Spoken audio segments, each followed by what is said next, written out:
Des bungalows en pierre taillée au cœur des montagnes de Bana. L'image est impressionnante. Pourtant, nous sommes à 300 km de Douala, la capitale économique du Cameroun.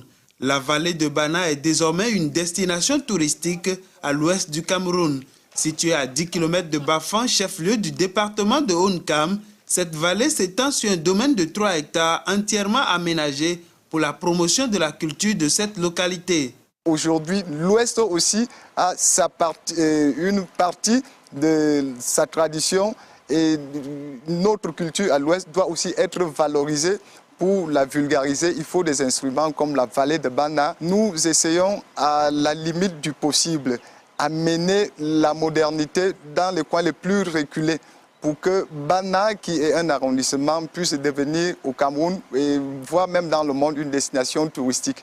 Une atmosphère culturelle immense se trouve implantée au cœur de la forêt de Bana.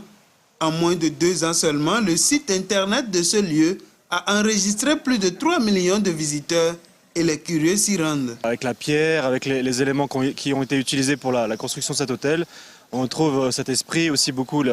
Depuis ici, on peut visiter beaucoup de chefferies dans l'ouest Cameroun et on retrouve un peu cet esprit, cette culture de la région. La vallée de Bana constitue un investissement économique qui permet de développer ce village par le tourisme.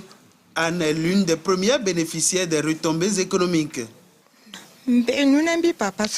Avant que ce site ne soit aménagé, je restais ici des jours durant sans vendre le moindre paquet de cigarettes. Mais depuis quelques mois, les visiteurs de ce site font le plus souvent escale ici pour acheter des paquets de Cita, des cartes de recharge, bref, tout ce dont ils ont besoin.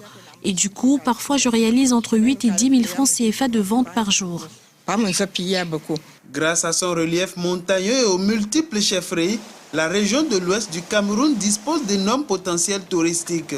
En cette période électorale, la promotion de la culture de cette localité pour booster le tourisme a été l'une des priorités du programme d'action des candidats aux municipales et législatives.